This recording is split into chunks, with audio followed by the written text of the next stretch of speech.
네, 안녕하세요. 오늘은 정기교육 엔드노트 20일 활용이고요. 저는 세단교가 담당하고 있는 가톨릭대학교 성인규정 도서관 이승재 사서입니다. 오늘은 엔드노트의 전반적인 것들을 다 보시게 될 텐데, 처음에 1번은 엔드노트가 무엇인지 살펴보게 되실 거고, 2번, 3번, 4번 과정을 통해서 하시게 되면은 엔드노트를 통해서 그냥 자료 모으고 관리한 다음에 논문 쓸 때 참고문을 쓰는 데까지. 그래서 거의 전반적인 모든 것들은 다 보신다고 보시면 되세요.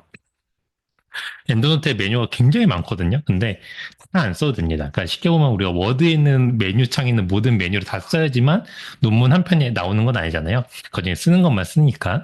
그러니까 오늘 보시는 것도 그중에 주요하게 쓰시는 것들만 먼저 보시게 될 거고, 그것만 쓰셔도 엔드노트 활용하는데 크게 문제는 없으시고 다 쓰실 수는 있으세요.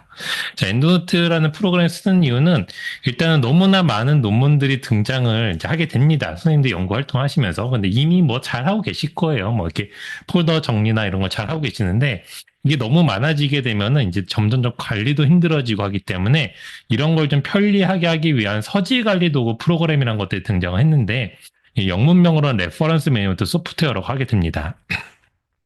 근데 이 레퍼런스 매니지먼트 소프트웨어는 전 세계 한 10여 종 넘게 있어요. 그래서 아마 들어보심직한 프로그램들이 일단 엔드노트 있고요. 그다음에 유료로 똑같이 구매해서 쓰는 프로그램 중에 레프웍스라는 프로그램이 있고 무료로 쓸 수 있는 게 맨들레이, 조테로 뭐 이런 프로그램이 있습니다. 근데 저희 도서관은 엔드노트라는 프로그램을 라이센스로 구독을 해서 선생님이 재학 중이시나 재직 중인 동안에는 그냥 무료로 쓰실 수 있게끔 라이센스 형태로 구독을 해서 배포를 해드리고 있고 도서관 홈페이지 다운로드만 받으시면 바로 이용이 가능하시게끔 했는데 왜 그러면 그 많은 프로그램 중에 하필이면 왜 엔드노트를 선택을 해서 이거를 제공을 하고 관련된 서비스도 하고 교육도 하고 있느냐라고 하게 되면은 이 아무래도 유료이다 보니까 좀 기능이 파워풀한 게 좀 많이 있습니다. 그리고 약간 생의학 분야에서 쓰기가 좀 편리하게 좀 구성이 잘 되어 있어요. 물론 다른 분야에서 쓸 수도 있는데 그래서 좀 중요하게 좀 파워풀한 기능들은 일단은 첫 번째는 다양한 형태의 데이터베이스에서 수집을 할 수 있다는 게 첫 번째 장점이 있고 두 번째는 이따 보실 Find Full Text라는 기능이 있는데 이게 좀 편리하게 잘 되어 있습니다. 그러니까 원문을 찾아오는 기능이 있어요. 그다음에 마지막에 학술지별 아웃풋 스타일 설정이 있는데 요거는 다른 툴들도 제공은 하지만 엔드노트가 좀 더 편리하게 쓸 수 있게끔 제공하는 부분들이 있습니다. 그래서 좀 이런 거 외에도 좀 많은 장점들이 있는데 그런 것도 오늘 같이 보시게 될 거고요. 엔드노트 프로그램은 이미 뭐 실습하시는 선생님 PC에는 설치가 되어 있고요. 선생님도 이제 사용하시는 노트북이나 뭐 연구실 PC나 다 설치해 두시면 되세요. 그냥 사용하시는 PC마다 MS 워드 다 설치되어 있듯이 그냥 엔드노트 그냥 다 설치해 두시고 쓰시면 됩니다. 왜냐면 대부분 한 자리에서만 작업하시는 경우보다 왔다 갔다 하시는 경우도 좀 있기 때문에 다 설치해 두시면 되겠고 그래서 내가 사용하는 환경에 있는 모든 PC들은 그냥 프로그램 다운로드 받아서 설치만 해두시면 되겠습니다. 그리고 아마 대부분 다 윈도우 10 이상을 쓰고 계실 거기 때문에 현재로서는 뭐 크게 호환성이 떨어지거나 이런 부분은 없어서 잘 설치가 어렵지는 않게 되실 거예요. 엔드노트를 사용하는 데서 좀 기본적으로 많이 쓰는 용어들을 좀 살펴보고 가겠습니다. 레퍼런스, 사이테이션, 비블리오그래피라는 용어들은 대부분 문헌의 요약 정보를 의미합니다. 그래서 원문 자체를 의미하지 않고 그 원문이 갖고 있는 저자, 제목, 수록 정보, 초록 정보 등을 의미하게 되는데 보통 우리가 떠올릴 수 있는 거는 그냥 논문 아티클의 가장 하단에 있는 레퍼런스 목록을 떠올리시면 되겠죠. 이런 형태를 수집을 하게 됩니다. 그래서 모든 레퍼런스 매니지먼트 소프트웨어라고 칭해지는 프로그램들은 PDF 원문을 먼저 갖고 오는 경우는 없어요. 물론 PDF 원문을 갖고 올 수는 있게끔 되어 있는데 얘네들한테 명령을 줬을 때 막 PDF 원문을 긁어 모으는 프로그램은 1도 없습니다. 무조건 서지 정보를 먼저 갖고 오는 거예요. 그 다음에 그 서지 정보를 기반으로 내가 원문을 붙일지 뭐 이런 것들을 결정하게 됩니다. 그래서 일단 명령을 내려주면은 그렇게 갖고 오는데 그래서 보통 레퍼런스라는 정보들을 끌고 오게끔 되어 있고 이 레퍼런스라는 정보를 끌고 왔을 때 이게 저장되는 장소인데 그거를 라이브러리라고 부르게 됩니다. 그래서 엔드노트 라이브러리라고 하게 되면은 레퍼런스가 모이는 저장소라고 보시면 될 것 같아요. 그래서 쉽게 보면은 우리가 어떤 워드 문서는 타이핑을 하면 텍스트가 하나의 파일에 모이잖아요. 근데 엔드노트는 특이하게 하나의 파일과 동일한 이름의 점 데이터라는 폴더 이렇게 두 개의 공간에 저장이 되게끔 되어 있습니다. 좀 독특해요. 그래서 이따가 이것도 뒤에서 안내를 드리겠습니다. 자, 세 번째 아웃풋 스타일이라는 거는 저널마다 인용 정보 표기 형식이 조금씩 다르게 되어 있습니다. 그 우측 상단에 보게 되면은 지금 저자명, 네, 논문 제목, 뭐 저널명 이런 순서로 적고 있는데 뭐 저널마다 표기 형식이 좀 달라요. 뭐 어디서는 뭐 이탈릭체로 표기하기도 하고 뭐 저널명 앞쪽에다 막 연도가 붙기도 하고 이런 형식이 다른데 그런 것들을 한 번에 통일성 있게 바꿔주는 게 아웃풋 스타일이라는 파일이 되겠습니다. 이것도 이따 뒤에서 보시면 이거구나 바로 아실 겁니다.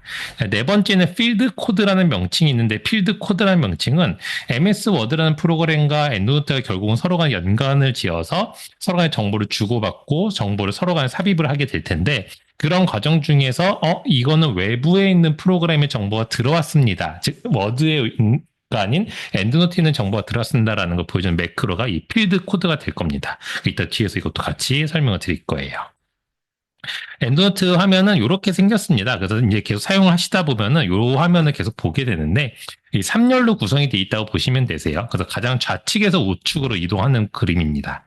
가장 좌측에 보시게 되면 all references라고 해서 44건의 레퍼런스가 들어있다라고 이렇게 그룹 패널이라는 곳에서 전반적인 건수만을 보여주게끔 되어 있고요. 그 건수에 대한 상세한 리스트는 가운데 있는 레퍼런스 리스트에서 그 리스트를 전체적으로 보여주게 됩니다.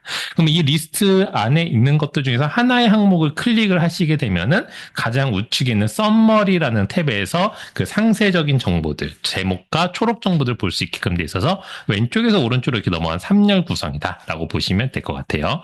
그래서 오늘은 이 화면을 가지고 계속해서 이제 이야기가 될 것 같습니다.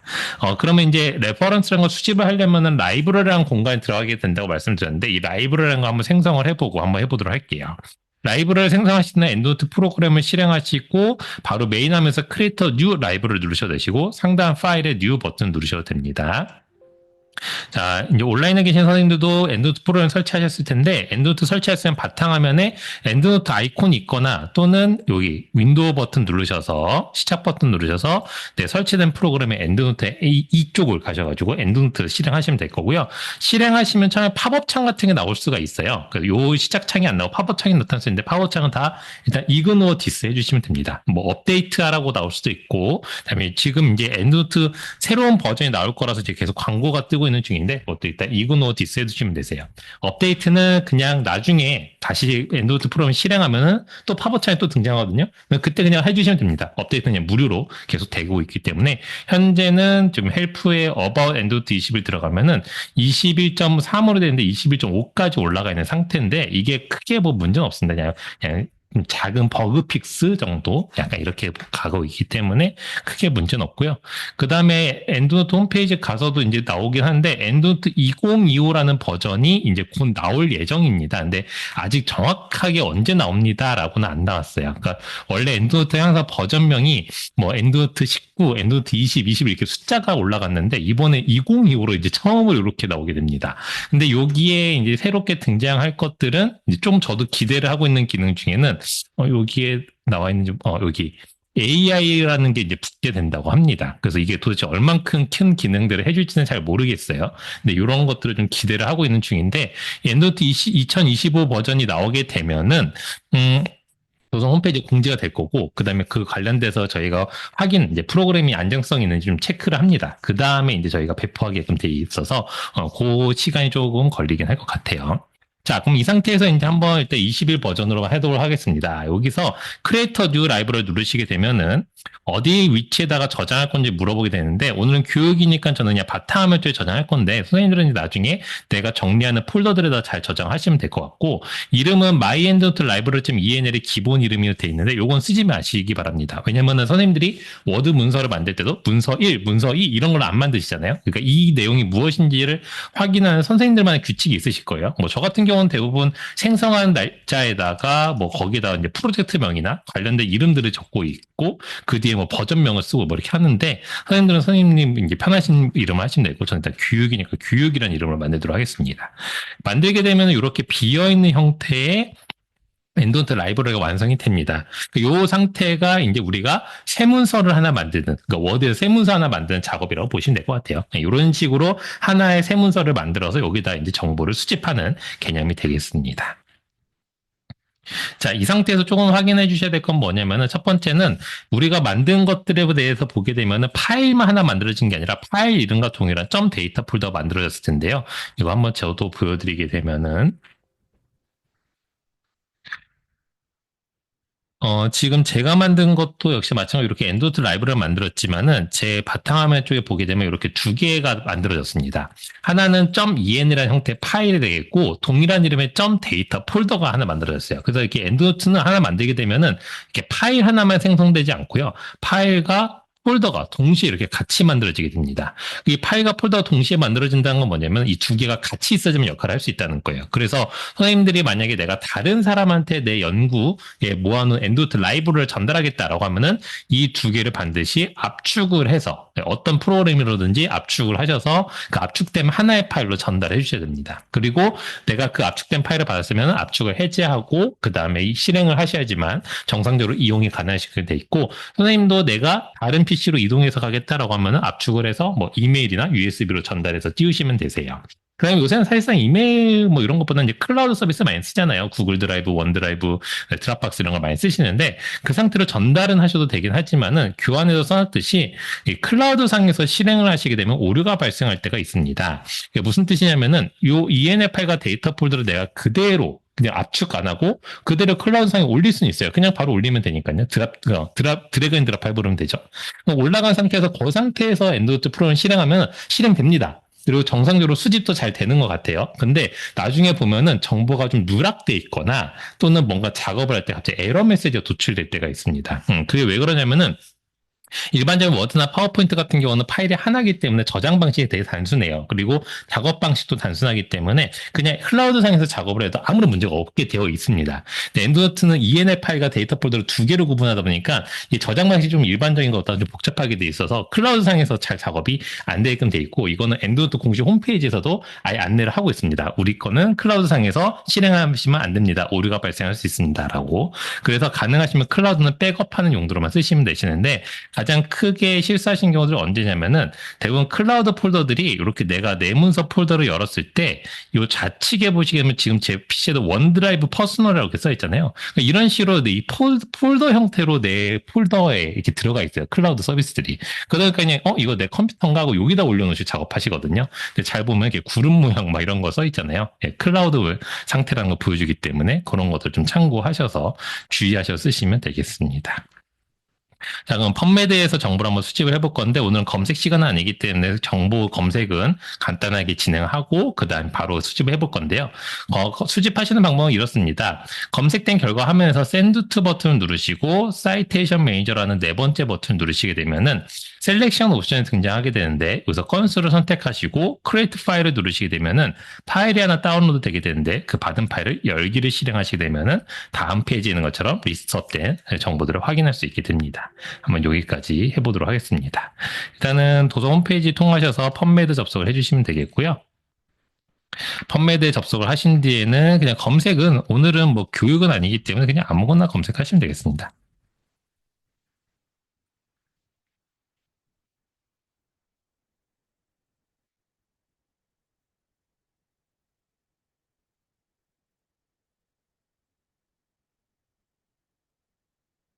저도 그냥 아무나 검색한 상태가 되겠고요. 이 상태에서 이제 정보를 수집을 해볼 건데, 일단 뭐 3만 5천 건 이렇게 나와 있는 상태인데, 요거는 크게 신경 쓰지 말고, 그냥 우리가 수집하는 것만 연습을 해보도록 할게요. 자, 이 상태에서 Send to 버튼 누르시면 됩니다. 여기서 정보를 수집하겠다라고 하면은, 검색창 바로 아래 있는 Send to 버튼 누르시고, 네 번째에 있는 Citation Manager 버튼을 클릭하시면 되세요. 그러면은, 셀렉션 옵션이 등장하게 됩니다. Send to의 Citation Manager 누르시게 되면, 이 셀렉션 옵션이 등장하는 거는 일단 검색 건수가 많기 때문에 등장하게 되고요. 옵션은 세 가지입니다. All Result on this page는 펌메드는 검색된 결과를 처음에 무조건 10건씩 한 페이지 이렇게 보여주시기 때문에 이 지금 보이는 첫 번째 페이지 10건을 선택하는 게 All Result on this page가 되겠고 All Result는 전체 검색 건수인데 지금 저 같은 경우는 선택하게 되면은 Only the first 하고서는 1만 건만 수집할 수 있다고 이렇게 나타나게 됩니다.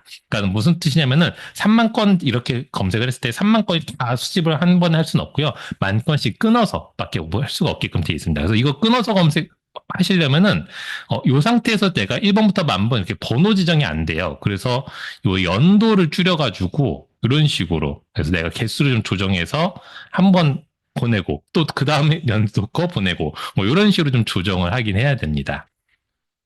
그 다음에 세 번째는 셀렉션 옵션 같은 경우 어떤 거냐면은 검색된 결과에 보시게 되면 타이틀 앞에 체크박스가 있습니다. 이 체크박스를 체크할 때마다 이게 셀렉트가 됩니다. 이 셀렉트 한 것들을 내가 샌드2에서 보낼 수 있게끔 되게끔 되어 있습니다.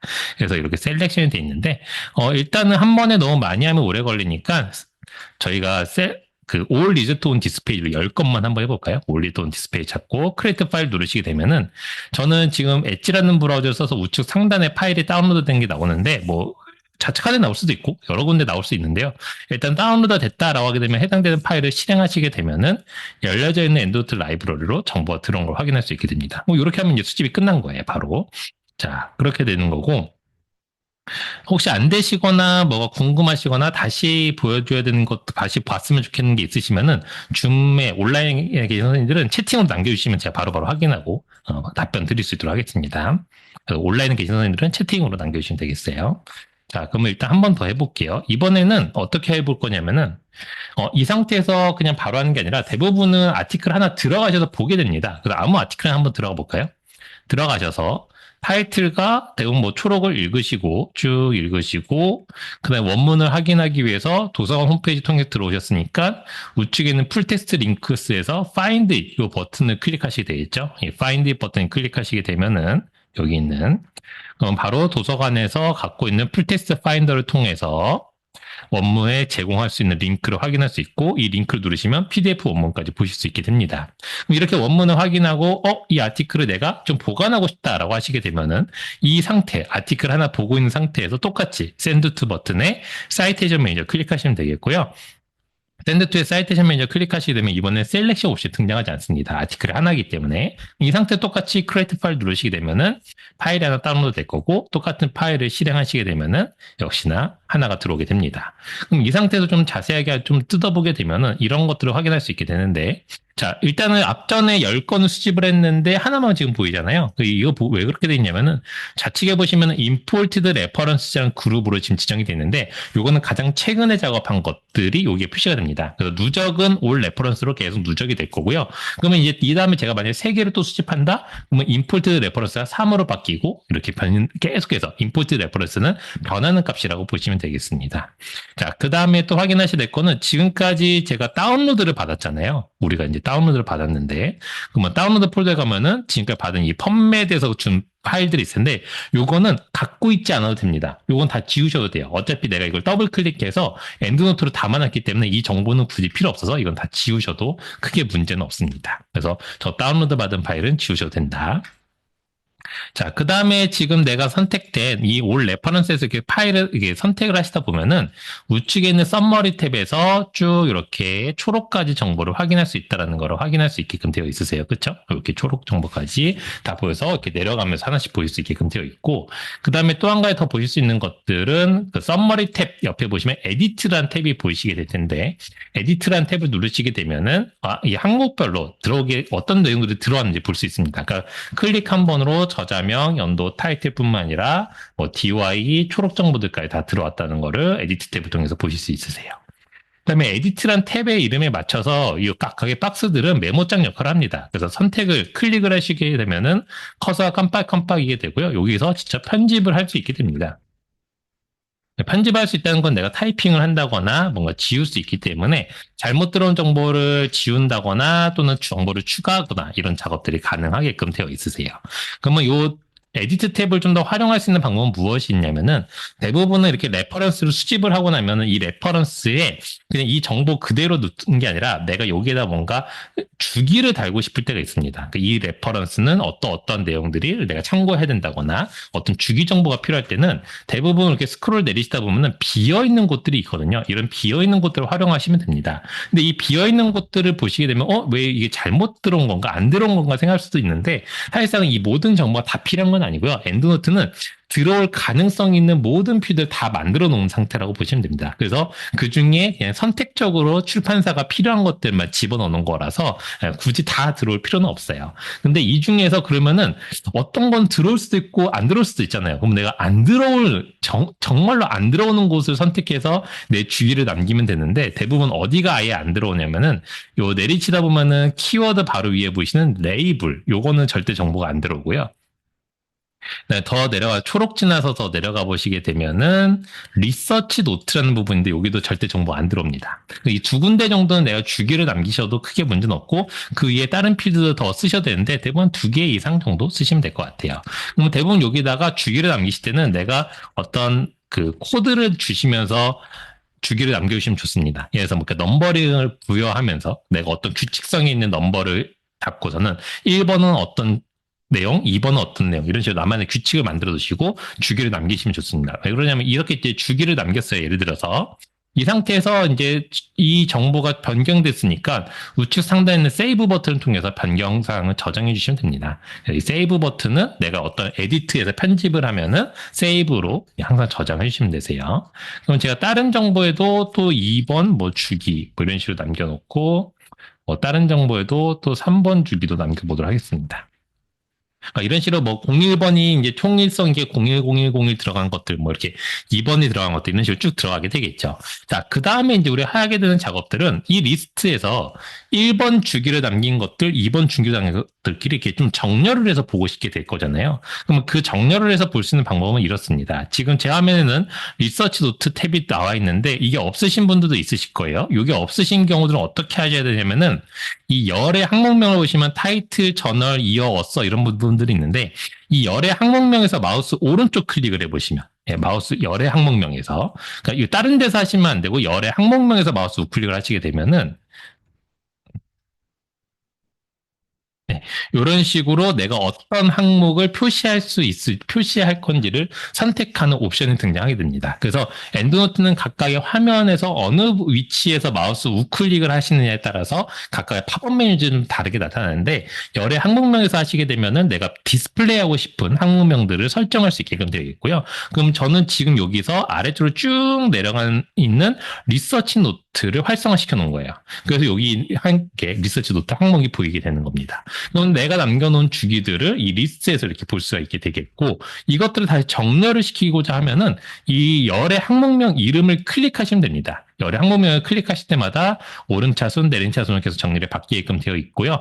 이게 정렬이 바뀔 때 지금 1번이 아래쪽으로 내려간 거는 비어있는 게 가장 우선이고 그 다음에 1번, 2번, 3번 이런 식으로 정렬이 됩니다. 그럼 이거는 타이틀명도 똑같아요. 타이틀명도 알파벳 순으로 정렬이 끊게 되게끔 되어 있습니다. 이런 식으로 정렬을 시켜서 볼 수 있게끔 되어 있고요. 그 다음에 리서치 노트가 나는 지금 이쪽에 있는데 이거를 좀 위치를 바꾸고 싶다라고 하시게 되면은 열의 항목명을 꾹 클릭하신 상태에서 드래그 하시면은 열의 항목명의 위치를 변경시킬 수도 있습니다. 그래서 내가 원하는 위치에다가 원하는 항목들을 먼저 디스플레이를 놓고 변경해서 보실 수도 있게끔 되어 있으세요.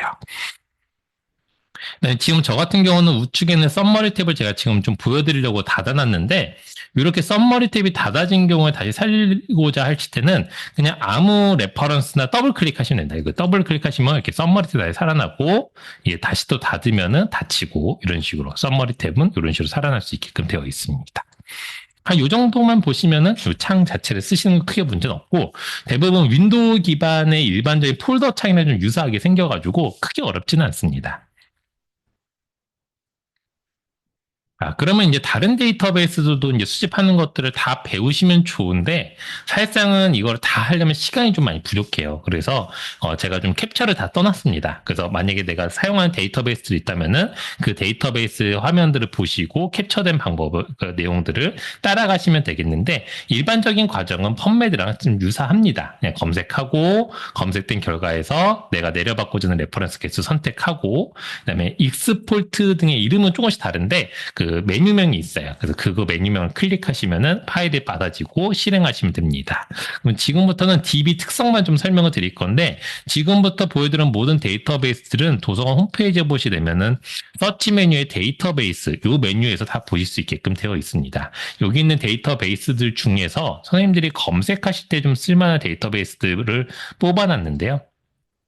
첫 번째 EMBase라는 데이터베이스는 펀메드랑 굉장히 유사한 서지정보 검색 데이터베이스입니다. 다만 펀메드가 북미 쪽에서 만들어진, 즉 미국 국립과학도서관에서 운영을 하고 있다고 하면은 EMBase는 엘스비어라는 대형 출판사에서 운영을 하고 있어요. 그러다 보니까 서로 갖고 있는 데이터가 교집합도 있지만 각각 고유의 값들이 좀 있습니다. 그러니까 펀메드는 조금 더 북미 쪽의 데이터가 좀 많다고 하고 할 수 있다고 하면은 EMBase는 자체적으로 펀메드에 색인되어 있지 않은 3,200여 종의 저널들을 우리가 갖고 있다라고 이렇게 홍보를 하고 있고, 그 저널들은 또 각각의 유럽 쪽이나 또는 제3국의 데이터들을 갖고 있는 경우들이 많기 때문에 내가 어떤 하나에 대한 어떤 연구 결과를 볼 때 다인종에 대해서 확인을 해야 된다라고 하게 되면 펀메드만 하시면 약간 바이어스가 발생할 수 있어요. 유럽 인종이라던가 아시아계 인종들도 확인하셔야 될 때는 이렇게 좀 전체적으로 다 봐야 되기 때문에 펀메드와 EMB에서 같이 하시면 좋습니다. 여기서는 여기 익스폴트란 버튼을 쓰도록 되어 있고요.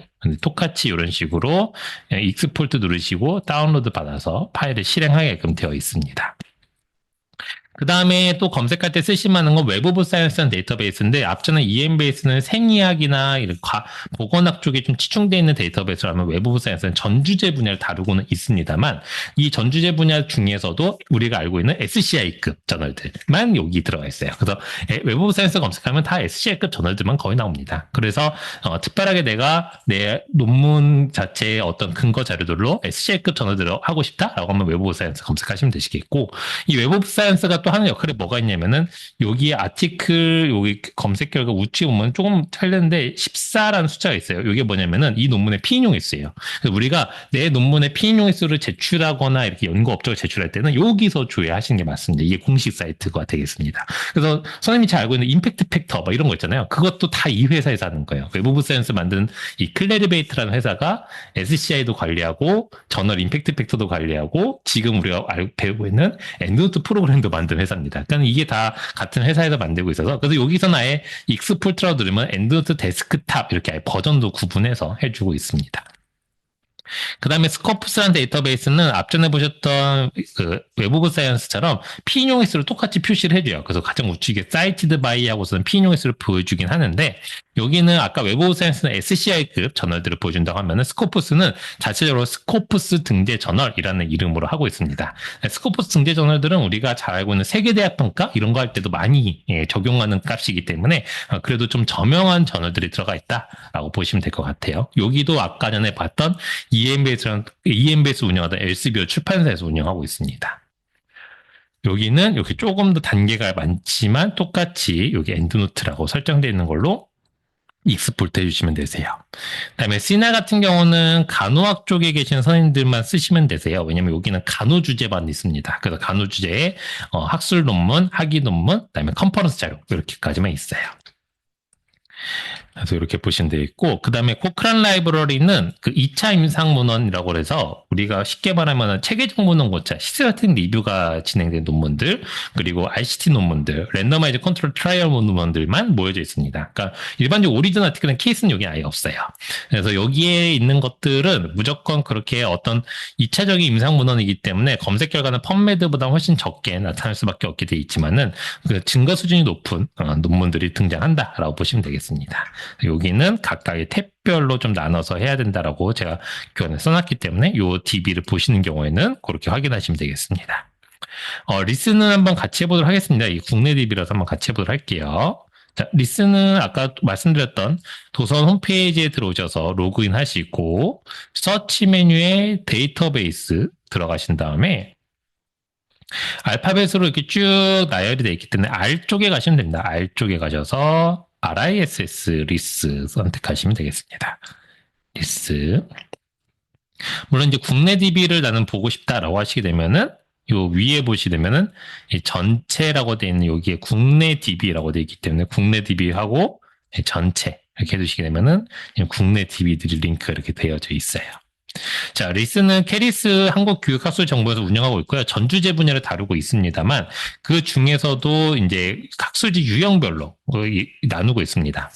문헌의 유형별로 검색을 그냥 간단하게 해보시게 되면은 통합 검색이라는 결과를 등장하게 되고, 통합 검색은 국내 학술 논문, 학위 논문, 해외 학술 논문 등등 이렇게 문헌의 유형별로 나눠 놓는데, 통합 검색은 한 번에 3건씩 보여주게끔 되어 있고 이 상태에서는 내보내기가 아예 불가능하게끔 되어 있습니다. 그래서 이 상태에서 내가 뭐 학위 논문을 찾고 있다라고 하면 이제 학위 논문 섹션으로 가서 이 플러스 기호로 학위 논문 섹션에 가셔서 이 중에서 쭉 보시다가 마음에 드는 아티클 하나 들어가신 다음에 들어가시게 되면 이제 관련된 서지 정보부터 쭉 나오고 있지만은 아래쪽에 가면은 국문 초록과 다국어 초록을 다 보실 수 있게 됩니다. 그래서 해당되는 초록 정보들을 보시고 그다음에 리스트 같은 경우는 아래쪽에 원문 보기라는 아이콘이 있습니다. 그래서 이 원문 보기 아이콘을 클릭하시면은 해당되는 아티클의 원문을 전체적으로 다 보고 다운로드도 PDF로 다운로드 가능하게끔 되어 있기 때문에 이런 식으로 열어서 보시면 되겠어요. 그래서 선생님들이 학위 논문 쓰시는 선생님들 같으신 경우들은 내 연구 저작물을 제공 동의, 온라인상 공개 동의를 하시지만 이렇게 볼 수가 있게끔 되어 있고 이거는 하시는 게 가장 좋습니다. 안 하시는 경우도 가끔가다 있는데 안 하시면 나중에 본인도 불편해지시는 경우가 굉장히 많이 제가 봤어요. 그래서 공개를 해두시는 게 굉장히 편리합니다. 자, 이 상태에서 그 다음에 하셔야 될 작업은 뭐가 되겠냐면은 여기 아래쪽에 있는 버튼 중에 보면 내보내기란 버튼이 있습니다. 그래서 이 아티클을 쭉 보시고 원문까지 본다, 마음에 든다 하면 내보내기 버튼을 선택을 하시고 내보내기 버튼 선택하시려면 팝업 창이 등장이 되는데 서지정보 내보내기라는 창에서 엔드노트라는 메뉴를 선택하시면 되겠습니다. 엔드노트 선택하시고 서지정보 형식을 선택하세요는 그냥 다 체크되어 있는 상태에서 아래쪽에 있는 내보내기 버튼을 클릭을 해주시게 되면은 파일이 똑같이 하나 다운로드 되게끔 되어 있고 선택하시게 되면 또 역시나 열기를 선택하시게 되면은 열려지는 엔드노트 라이브러리로 해당되는 레퍼런스가 들어오도록 되어 있습니다. 제 거는 조금 시간이 걸리네요.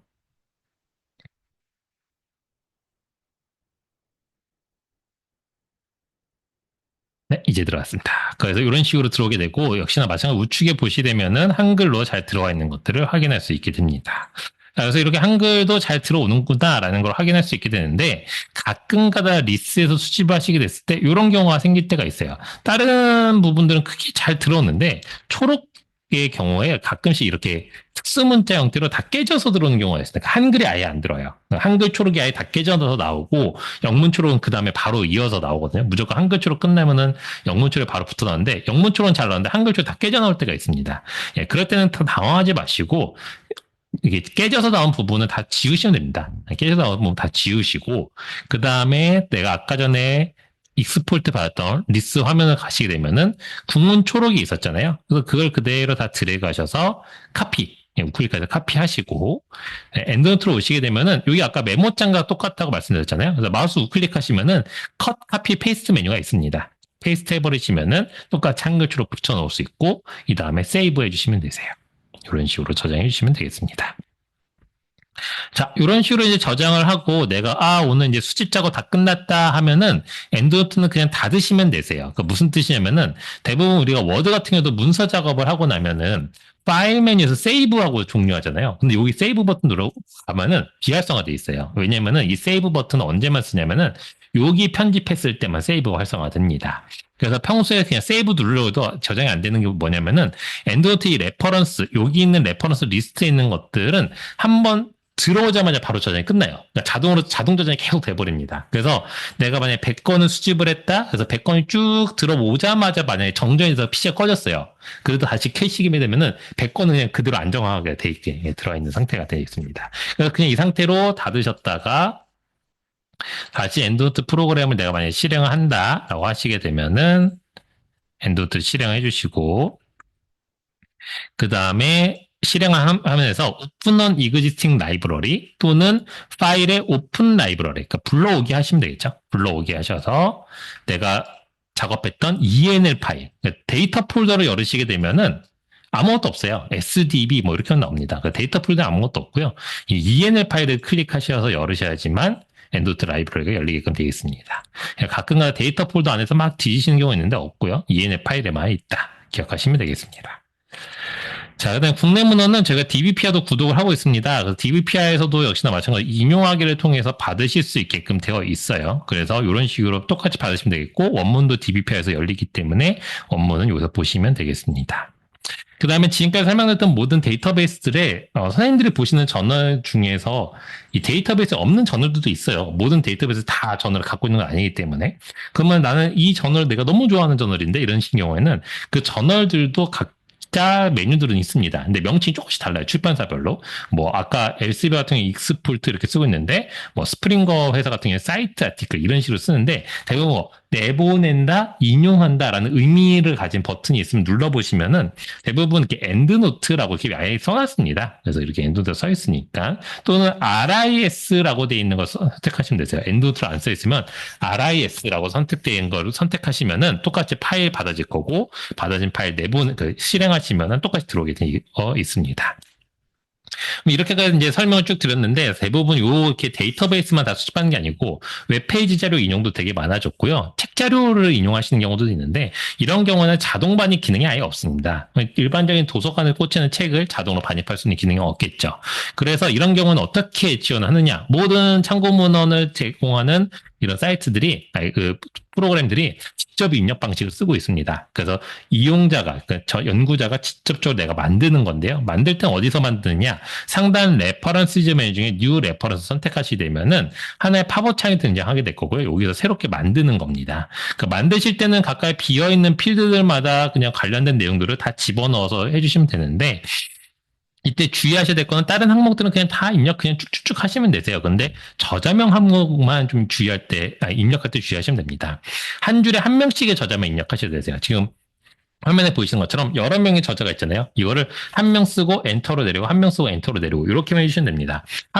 여러 명의 저자를 한 줄에 쭉 입력하시게 되면은 그 여러 명의 저자를 한 명으로 인식하기 때문에 엔터로 꼭 내려서 여러 명의 저자를 입력해 주시면 되겠고 이름을 기재하시는 방식은 성, 이름의 형식으로만 기재해 주시면 됩니다. 그러니까 제 이름이 이승재 같은 경우는 이, 승재 또는 이, SJ 이런 식으로만 입력해 주시면 되기 때문에 요거 방식을 기억해 주시면 되겠고 네, 기관명 이게 좀 긴 풀네임의 기관명 같은 경우는 쭉 입력하신 다음에 제일 끝에 콤마만 입력을 해주시면 되세요.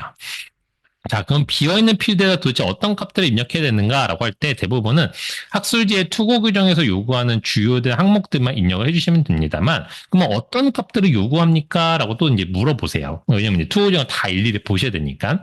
왜냐면 또 투고하시는 저널마다 원하는 값들이 조금씩 달라요. 그러면은 대부분 일반적으로 요구하는 값들이 있을 거니까 공통적으로. 그래서 가장 많이 쓰시는 형식 세 가지를 뽑아놨어요. 책 형식이랑 책의 섹션 형식이랑 웹페이지 형식.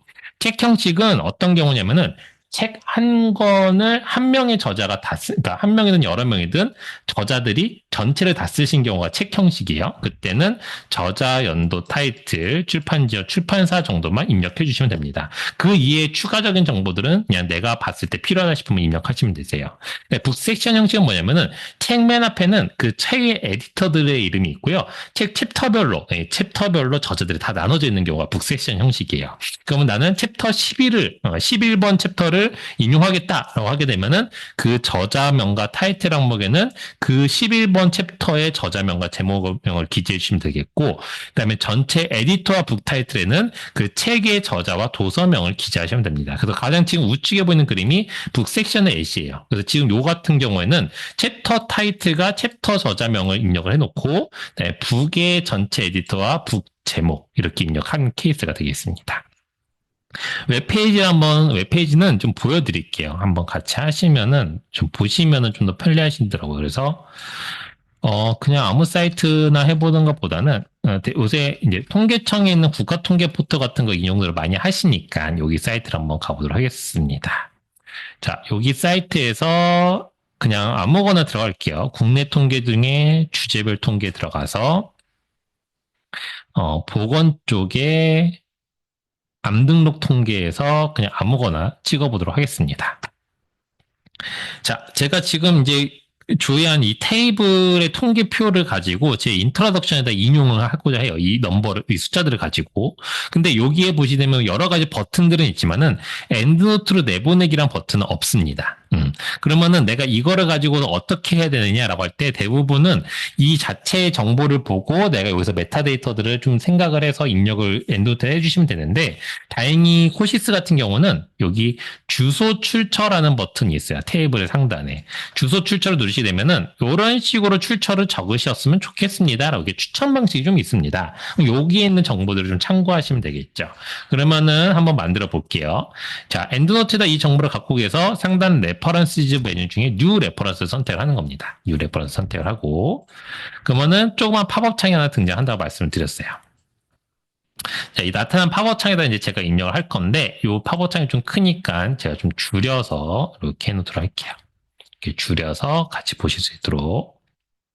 자, 가장 위에 보시게 되면 첫 번째 레퍼런스 타입이 저널 아티클로 잡혀지는데 이건 디폴트 값입니다. 이 저널 아티클을 클릭하게 되면 상당히 많은 유형들을 볼 수 있게 되는데 여기 있는 걸 다 쓰진 않아요. 그러니까 엔드노트는 전 주제 분야에서 쓸 수 있도록 지원하기 때문에 이렇게 많은 형식은 놓고 있지만은 다 쓰진 않고 앞전에 설명드렸던 북 세션, 저널 아티클 이렇게 좀 많이 쓰고 저희 쪽 분야에서는 좀 쓰는 게 이렇게 학위 논문 정도 쓰고 웹페이지 이렇게 많이 씁니다.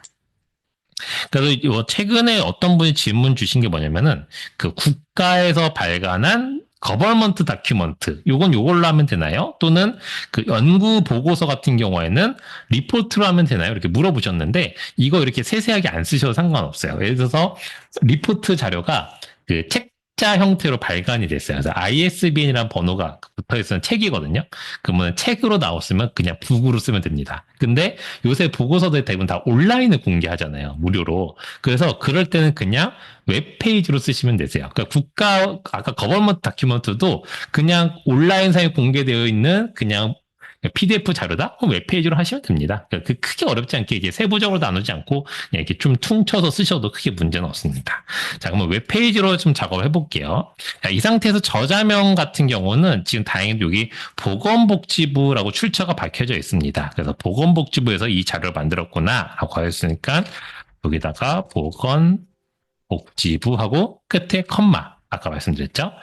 연도 같은 경우는 이 자료가 만들어진 경우는 날짜는 지금 보니까는 수록 기간이 2007년부터 2022년으로 되어 있는데 자료 갱신일이 2025년으로 됐어요. 그래서 가장 최종적으로 마지막에 자료를 본 날짜는 2025년이니까 연도는 2025를 하고요.